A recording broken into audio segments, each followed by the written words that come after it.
As my luck would have it, I'd been dropped into the kind of novel women supposedly love, the kind the internet warns you about, a world where even Zeus or the Archangel Michael would get their asses handed to them, where a divorce settlement could strip a titan of industry of half his empire.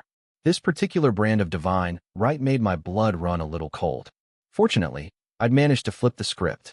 Instead of the long-suffering protagonist, I was becoming the villain, and this wasn't some tearjerker anymore. This was a revenge fantasy. The plot had just reached the part where my wife's old flame, the one that got away, returns to the country. By accident, I picked up my wife's phone instead of mine and saw the Instagram story she'd hidden from me. It was a picture of her with him, a cozy selfie captioned, "Welcome back, tonight was on me." In the comments, someone had written, well, Alara, a date night with Mateo Hayes. Alara had replied with a beaming emoji. Laugh it up, I thought, a bitter taste in my mouth. I clicked on her profile, a glutton for punishment, and scrolled through post after post she'd made invisible to me. A fire started in my gut, hot and angry. I might just be a character in a book, but right now I was the one being played for a fool. The humiliation felt real, burning bright on my head for the world to see. Gritting my teeth, I opened their DMs. Thankfully, it was just flirty, nothing explicit. Just then, the lock on the bathroom door clicked. I took a deep breath, dropped the phone back where I'd found it, my fingertips still trembling with a mix of rage and disbelief. Hiroshi, honey, can you come blow-dry my hair? Alara called out. She stepped into the bedroom wearing a sheer black nightgown, her hair dripping, her body a silhouette against the lamplight. I stared, my throat suddenly dry. The woman had legs for days, legs I wanted to. Alara's brow furrowed with that familiar look of impatience. Hurry up, Hiroshi, I'm tired. Just dry my hair so I can go to sleep. The nerve of this woman, ordering me around after what I'd just seen. Fine, if she wanted to play games, I'd be more than happy to indulge. Of course, honey, I said, my voice dripping with false cheer. I walked over and as I passed behind her, I gave her a firm smack on the ass. The feeling was electric. What are you doing? A wicked grin spread across my face. What do you think I'm doing? She gasped and spun around, her wet hair whipping across my face, cool and smelling of roses. Are you insane? Her wide eyes were filled with disbelief. In 3 years of marriage, I'd never once been this forward with her. My grip tightened on the hairdryer, the fire in my chest roaring to life. We were heading for divorce anyway. I might as well collect some of the interest owed to the poor bastard whose life I now inhabited. I slid my arm around her waist and captured her lips with mine. Just a little husbandly affection, I murmured, my thumb tracing the beads of water on her collarbone. Just as I expected, the tips of her ears turned a telltale shade of pink. In the original story, this ice queen of a wife always used busy with work as an excuse to avoid intimacy. Now I knew why. She was probably trying to stay pure for her long-lost love, the protagonist of this story. I had to admit, he was built different. His stamina was off the charts. We put the car through its paces all night long, running the engine hot until dawn. I polished the headlights until they gleamed, buffed the finish until you couldn't help but touch it. Looking at this gorgeous machine that would soon no longer be mine, I couldn't resist taking it for one last spin. Amid the roar of the engine, Alara's hoarse cries filled the air, complaining the speed was too much, too thrilling, her eyes wet with tears. As my fingers tangled in her hair, I felt her tremble. Interesting. So the untouchable Ice Queen could feel fear after all. The wild ride was over. I parked the car, killed the engine. The room fell silent, so quiet I could hear her heart hammering in her chest. As morning light filtered through the curtains, Alara was turned away from me, fumbling with the clasp of her bra. The faint imprints of my fingers were still visible on the small of her back, like ink on rice paper. I'm going to my college reunion tonight, she said suddenly, her voice lighter than the birds chirping outside the window. I feigned deafness, stretching lazily. What was that? When she turned, her usual haughty mask was back in place. Her red nails tapped against the vanity. My college reunion is tonight. I won't be home for dinner. In the book, this conversation was supposed to happen last night.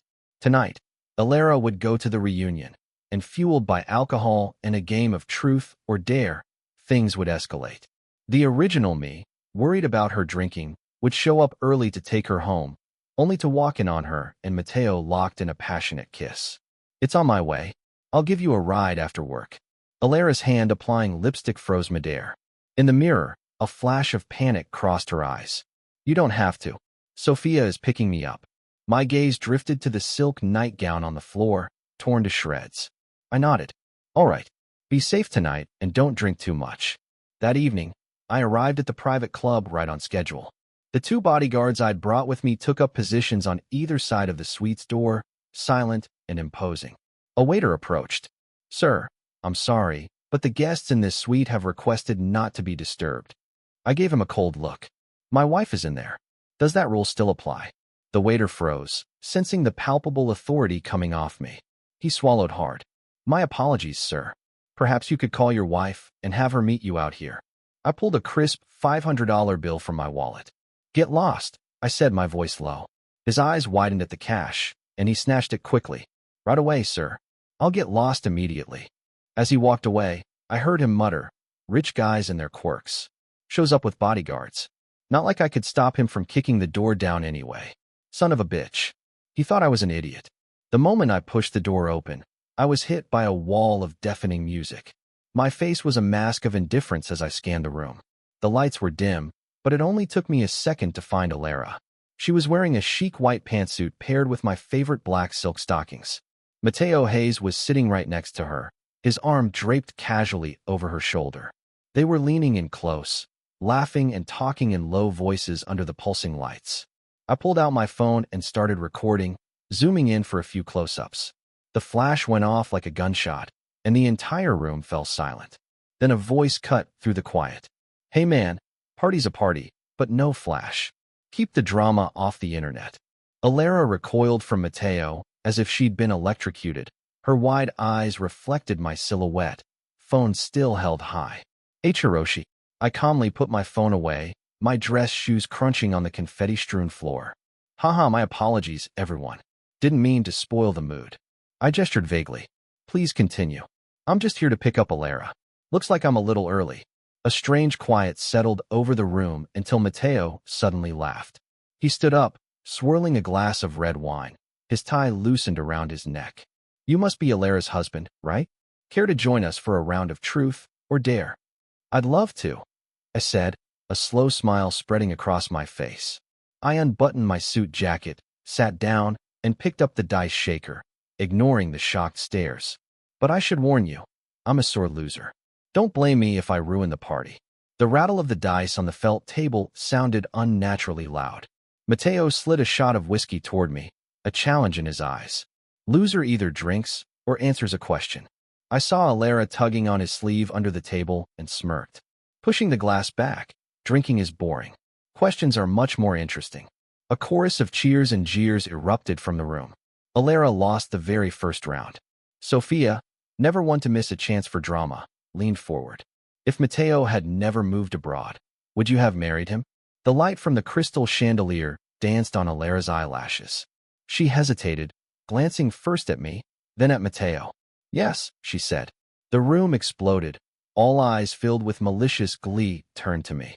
They expected me to storm out, defeated. After all, that was my established persona. The guy who loved Alara so much he'd swallow any humiliation, who would wait at home for a few half-hearted words of comfort and come back wagging his tail. My presence felt different tonight, more imposing, but they still saw me as the same old doormat. Well, what a touching love story, I said, swirling the ice in my glass, my eyes fixed on them with playful contempt. Makes you think I should just get out of the way and let you two be happy, doesn't it? The chatter died instantly. They all stared at me, then at Alara, their faces a mixture of confusion and shock. Alara, who had been slightly drunk, sobered up in an instant. She shot to her feet, knocking over her wine glass. The red liquid spread across the white tablecloth like a bloodstain. Her eyes were wide with disbelief, stunned by my words. How dare I speak like that, especially after she'd so graciously let me have my way with her all night. Sophia quickly stood up, tried to smooth things over. Hiroshi, it's just a game. Don't take it so seriously. You know how Alara gets when she drinks. She just talks nonsense. She forced a laugh. Besides, everyone knows you're the one she loves now. Apologize to her, or you'll be sleeping on the couch tonight. Mateo stood up too. Yeah, Hiroshi, don't be so sensitive. It was just a joke, he shrugged. She was just teasing me because I just got back. It's ancient history. I let out a short, sharp laugh, my knuckles rapping on the marble tabletop. Relax, relax. I can take a joke. My eyes narrowed. Everyone knows you two were an item back in college. In fact, I should be thanking you, Mateo. If you hadn't left the country, her first time wouldn't have been with me. Now would it? Mateo slammed his dice shaker on the table. Wine splashed onto his expensive shirt. His eyes were cold as he glared at me, his voice a low threat. You'd do well to remember that. But now I'm back. The air in the room froze. Alara's face went white. I slowly undid my cufflinks and then, in front of everyone, I grabbed a wine bottle and smashed it over Mateo's head. The sound of shattering glass was like hitting a pause button on the universe. A moment later, as wine and blood streamed down Mateo's forehead, the screaming started. Hiroshi, are you crazy? Alara shrieked, grabbing my arm, her nails digging into my skin. I shook her off. Just collecting a little interest, I said calmly. This bastard comes back to town and immediately starts hitting on my wife. Did you really think I was just going to sit back and take it? Alara's face contorted with rage. Hiroshi, what the hell are you talking about? She yelled, pointing a trembling finger at me. There is nothing going on between me and Mateo. How dare you accuse me?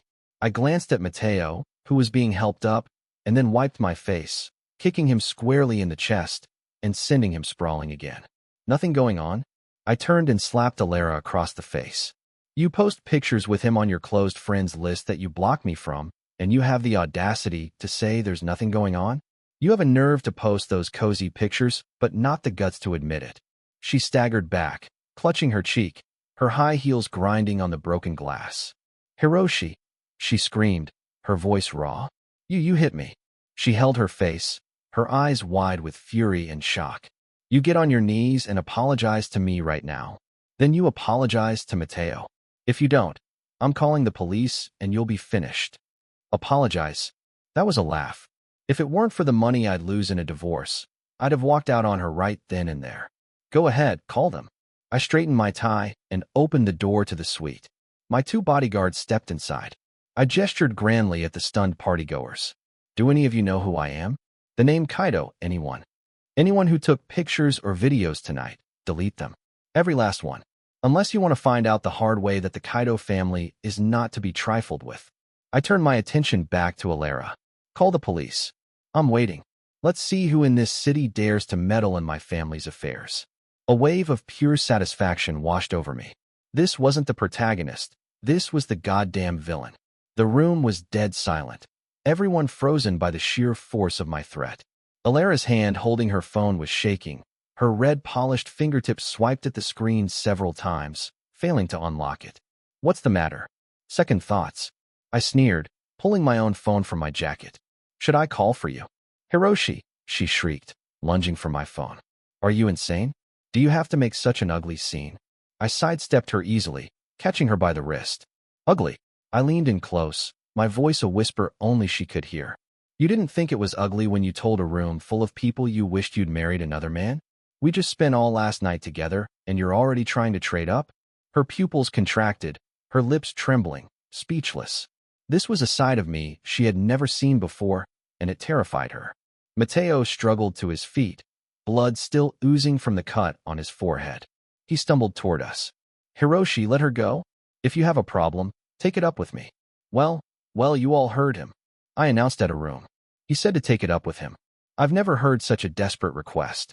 I flicked my wrist, and my bodyguards instantly seized Mateo, holding him up as they began to land heavy, methodical punches. No. Stop it. Stop, Hiroshi. Alara cried, her voice breaking as she clawed at my arm. Please let him go. I'm begging you, just let him go. Does it hurt to watch? I said, grabbing her chin and forcing her to look at me.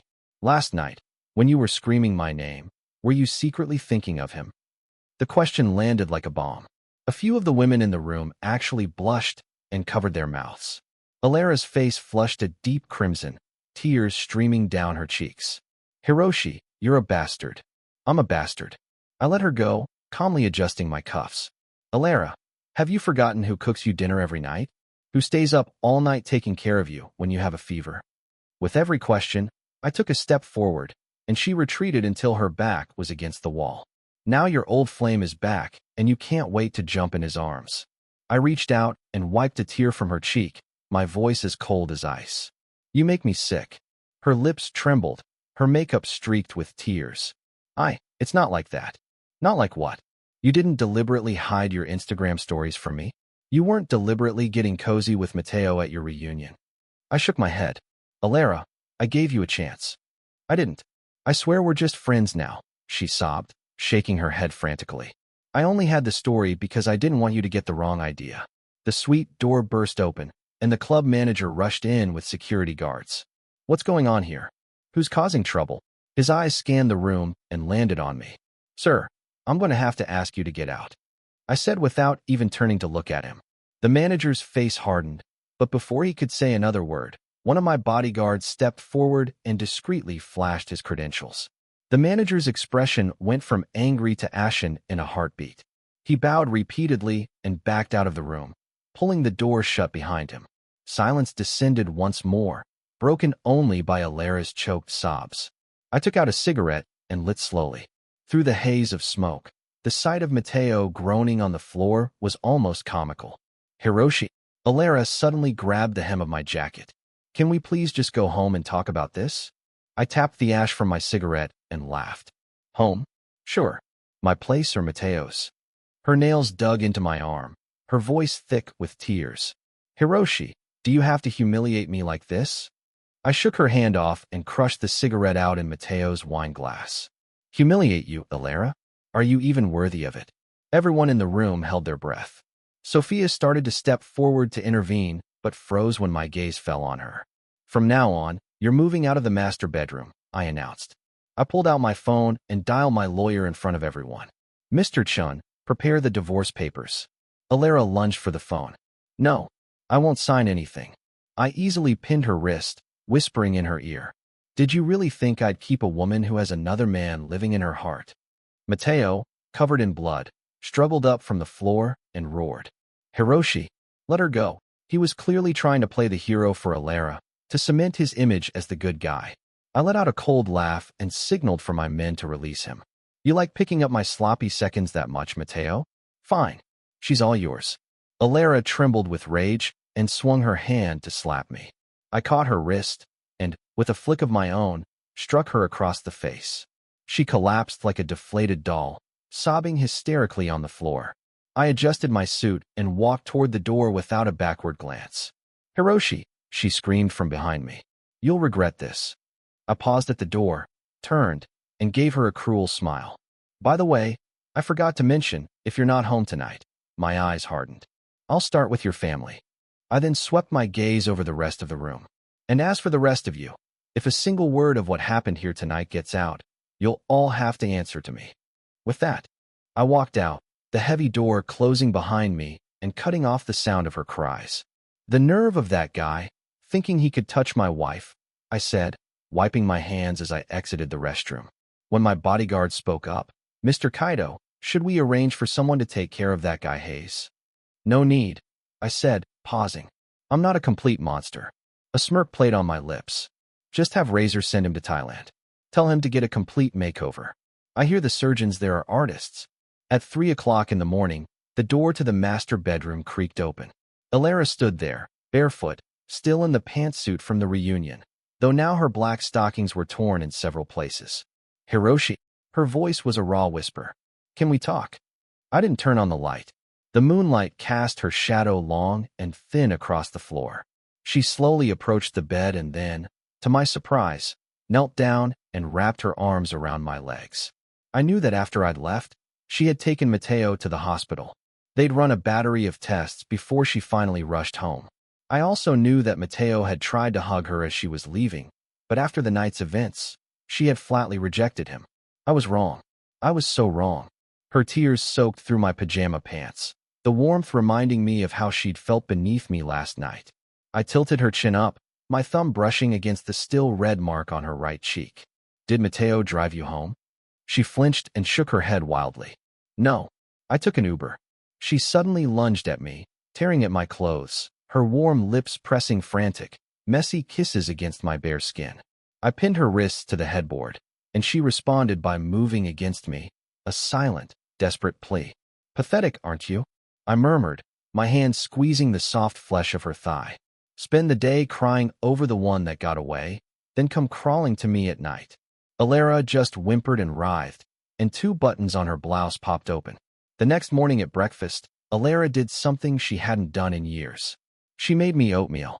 "Hiroshi," she began, watching me nervously. "My dad's birthday is next week. Can you come with me?" I stirred the oatmeal, a small smile on my face. "We're getting a divorce." "Why would I go?" Her spoon clattered into her bowl, splashing milk on her new beige loungewear. "Divorce?" she whispered. "Hiroshi, please let's not get a divorce." I put my spoon down and slowly wiped my mouth with a napkin. Alara's fingers twisted together in her lap until her knuckles were white. "No divorce." I chuckled. "So I could just walk around knowing my wife is cheating on me?" She looked up sharply, her lips trembling. "I didn't cheat on you. I never slept with him." "Bullshit." I slammed my hand on the table. "You were cheating on me in your head. That's still cheating, isn't it? Or are there different shades of betrayal I don't know about?" The color drained from her face. I stood up, walked behind her, and leaned down to whisper in her ear. "I want a divorce, Alara, but I don't want to give you a dime. You know what you have to do, right? If you agree to walk away with nothing, the business arrangements between the Kaido family and your family can continue as normal. Otherwise, I won't be so generous." Her eyelashes fluttered violently. "Hiroshi." She suddenly turned and threw her arms around my waist. "I swear I'll never see Mateo again. I'll block him, delete his number, everything." I pried her fingers off me. "Too late," I whispered. As if on cue, her phone on the table buzzed, lighting up with Mateo's name. Alara lunged for it, as if it were on fire, but not before I saw the dozen unread message notifications on the lock screen. "Looks like your old flame is getting anxious." The phone slipped from her grasp and fell onto the rug. As she knelt to pick it up, I stepped on it. "Hiroshi." She looked up at me, her eyelashes still wet with tears. "Let me explain." I bent down, picked up the phone, and unlocked it with her fingerprint. The last message from Mateo was right there on the screen. "Ellie, I'm not feeling well. Can you come over and check on me?" I raised an eyebrow at Alara. "Well, look at that. The one that got away isn't feeling well. Shamelessly asking another man's wife to come over for a private visit." I tossed the phone back to her and turned toward the walk-in closet. I could hear her frantic footsteps behind me. "Hiroshi, I'll block him right now." "Look," she pleaded, her fingers fumbling with the screen, her nails making a scratching sound. I methodically knotted my tie, watching her trembling reflection in the mirror. Too late. Those 2 words made her shoulders slump. "Hiroshi." She rushed forward and wrapped her arms around me from behind, her tears soaking through the back of my shirt. "I know I was wrong. Please, just give me one more chance." I turned and grabbed her chin, forcing her to look at me. "A chance?" I sneered. "You know what I hate most, Alara? Your hypocrisy. You want your perfect past and your comfortable present, all at once." Her pupils dilated, tears rolling down her cheeks. I released her and pulled a document from a drawer, tossing it onto the bed. "Sign it. Let's end this cleanly." Alara's hands trembled as she picked it up. When she saw the words, "Waive all rights to marital assets," she looked up at me, horrified. "You really want me to leave with nothing?" "What else?" I said, fastening my cufflinks. "You expect me to give you half my fortune?" She clutched the papers, her knuckles white. "These 3 years, did they mean nothing to you?" I walked over to her, bent down, and whispered in her ear. "Oh, they meant something. You're beautiful. Your body is perfect. To be honest, I'll miss that part of you." I paused. "But now you're flawed." Alara suddenly shrieked and ripped the divorce agreement to shreds. The pieces fluttered down between us like snow. "I won't let you, Hiroshi," she cried, lunging at me and grabbing my tie. "After 3 years of marriage, what do you think I am? Some toy you could just throw away?" I let her struggle until she was exhausted, sliding to the floor in a heap. "Then what do you want?" I crouched down to meet her gaze. "To stay Mrs. Kaido while you secretly pine for your college sweetheart." Her nails scraped against the hardwood floor. I can sign a fidelity clause," she stammered, grabbing my wrist. "If I ever contact Mateo again, I'll leave with nothing. I swear." I couldn't help but laugh, my thumb wiping away her smudged eyeliner. Alara, when did you become so pathetic? Her body went rigid, but she held on tight. Because I realized, her voice dropped to a whisper. I think I'm actually in love with you. The words made me pause. In the original novel, she never once said that to him. Not even at the end. Oh, I drew the word out. And what about Mateo? She let go of my hand as if she'd been burned, her eyes darting away. That was just a teenage fantasy, a memory. I finished buttoning my suit jacket and walked to the door. You have 3 days to think about it. Sign the papers, or, I glanced back at her. I'll make sure your family's business ceases to exist. Later that day, in the company boardroom, I was reviewing quarterly reports when my assistant knocked. Mr. Kaido, your wife is here to see you. Let her wait, I said without looking up. I saw her silhouette pacing outside the glass door for a full 30 minutes before I finally signaled for her to be let in. Alara was wearing a simple white dress, her hair down. She looked nothing like her usual glamorous self. Hiroshi, she placed a thermos on my desk. I made you some soup. I closed the file and studied her swollen eyelids. Have you made up your mind? She bit her lip and nodded, pulling the signed agreement from her purse. I'll sign, but I have one condition. I raised an eyebrow. Don't make me leave. Her fingers twisted the fabric of her dress. I love you. Please just let me stay by your side, even if I'm not your wife anymore. It doesn't matter. I stared at her trembling eyelashes for a long moment and then laughed out loud. Alara, do you actually think this is touching? The soup in the thermos was still steaming, full of goji berries floating in the milky broth, just like her wavering heart. I'm serious, she insisted. I slowly spun my pen, tapping the tip against the divorce papers. You know what you look like right now? A doggy got kicked by its owner, but still comes back wagging its tail. The blood drained from her face. The reflection in the floor-to-ceiling window showed her swaying on her feet. I stood up, walked over to her, and yanked open the collar of her dress. You say you love me, but what about this? My fingertip pressed hard on the bruise on her collarbone. Were you thinking about Mateo last night? No, she gasped, her eyes glistening. I was thinking only of you. As she spoke, her hands moved to my belt buckle. The sun was high in the sky by the time we were finished. It was well into the afternoon. I was starving. I drank the goji berry soup she fed me, mouthful mouthful from her lips. Finally, I agreed to her request. After all, her particular brand of beauty was incredibly hard to resist. A month later, four bodyguards escorted a visitor into my office. It was Mateo Hayes, fresh from his extended stay in Thailand. Except, I shouldn't call him Mateo anymore. She went by Connie now. She had always been handsome. I had to admit the transformation was remarkable. She was stunning. She bared her teeth, her face a mask of rage. Hiroshi, you animal. Connie's voice was now high and feminine, but the hatred in it was as potent as ever. I leaned back in my leather armchair, enjoying the show. What's the matter? Not happy with the new career path I've arranged for you. I gestured to the modeling contract on the table. $50,000 a month, much better than your old junior manager's salary. Connie was shaking with fury, her newly manicured nails digging into her palms. I'm going to sue you. I'm going to see you in prison. I laughed and had a bodyguard hand her a business card. That's my lawyer's number. Feel free to give it your best shot. But if you lose, well, there will be consequences. The color drained from Connie's face. Satisfied, I stood up and adjusted my cuffs. Be a good little model, Connie, and stay out of my life. She collapsed onto the floor as if her bones had dissolved. I waved a hand, and the bodyguards escorted her out. When I got home that evening, Alara was busy in the kitchen. Since the incident, she'd quit her job to become a full-time housewife. Honey, you're home, she chirped, running over in her apron to give me a kiss on the cheek. I squeezed her face. You're in a good mood. She blushed and looked down.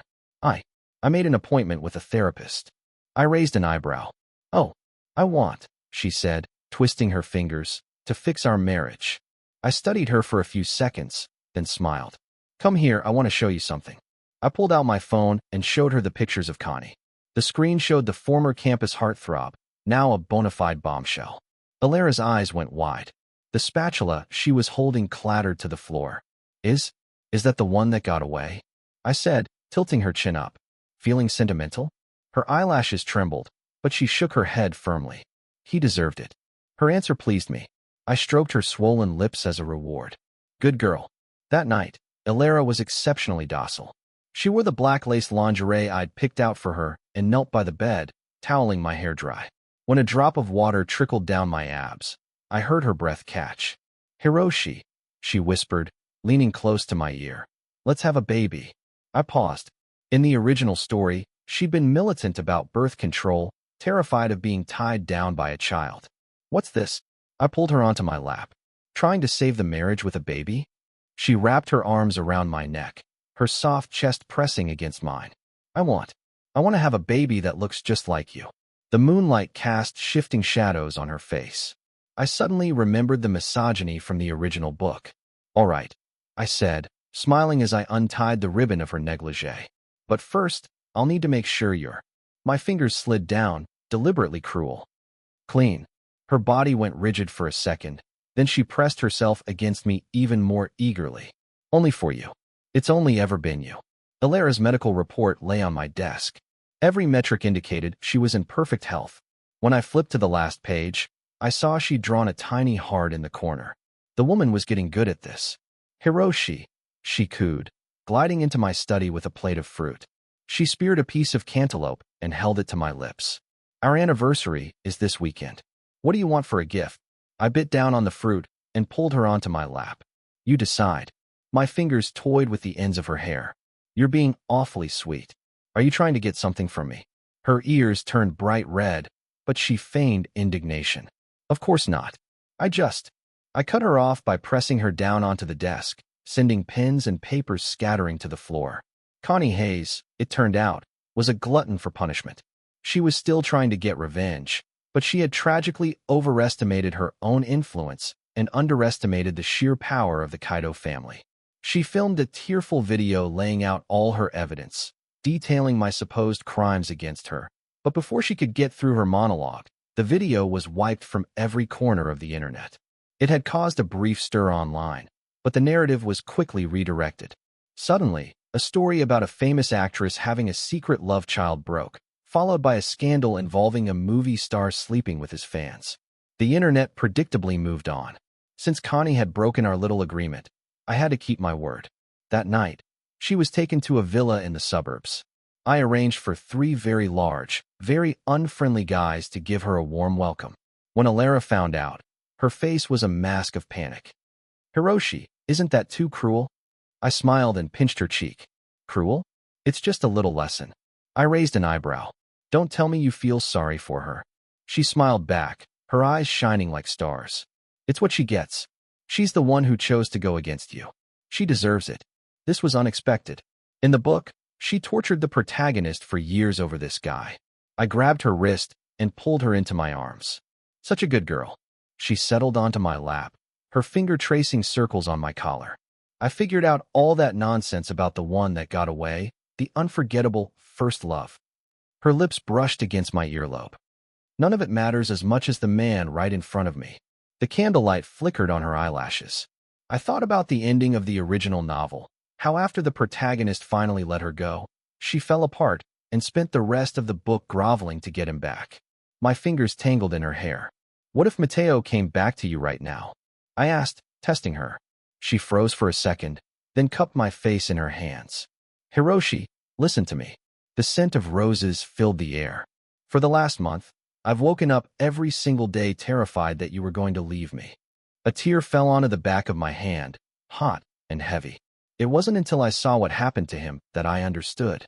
Her nails dug into my shoulders. How merciful you've been to me. I tightened my grip on her waist, pulling her closer. Prove it. Ilara's method of proof was more convincing than I could have imagined. The next morning, she dragged her aching body out of bed and spent 2 hours in the kitchen. My bodyguard called. Connie had apparently made a scene at the villa, threatening to jump off the balcony. In the end, she lacked the courage and climbed back down. Tell her I don't want a repeat performance, I said into the phone, and wire her $1 million. Consider it compensation. Just then, Ilara emerged from the kitchen carrying a platter of breakfast burritos. She sat down beside me, her face glowing. Honey, try this. Tell me if I'm getting any better. I took a bite. She had even added some of my favorite hot sauce. It's good, I said. Her eyes lit up. Really? Really? I patted her cheek. Except for the times when you're thinking about your old flame. She stomped her foot in mock anger. I told you I'm over him. I silenced her with a kiss. She clung to me. Hiroshi, I know I was wrong, she murmured against my lips. I regret it. Regret what? I asked quietly, regretting that I didn't realize it sooner. She looked up at me, her eyes swimming. That I was already in love with you. If I'd known then, I can't even imagine how happy we could have been. Hiroshi, can we get married again? Please. I held her chin, studying the redness in her eyes. Get married again? I chuckled softly. Do you deserve it? Her eyelashes trembled like a butterfly's wings caught in the rain. I know I don't, she whispered, clutching my shirt, her knuckles white. But I'll spend the rest of my life making it up to you. I let her go and took a sip of my coffee. It was too sweet. Coyly sweet, just like her. Honey, she persisted, pressing against my arm. The biggest regret of my life was almost losing you. I tilted her chin up, examining her face. Your acting has improved. It's not an act, she insisted, her voice rising. I swear every single word is. I cut her off with another kiss, my hand sliding under the hem of her nightgown. This time her cries were louder and more desperate than ever before.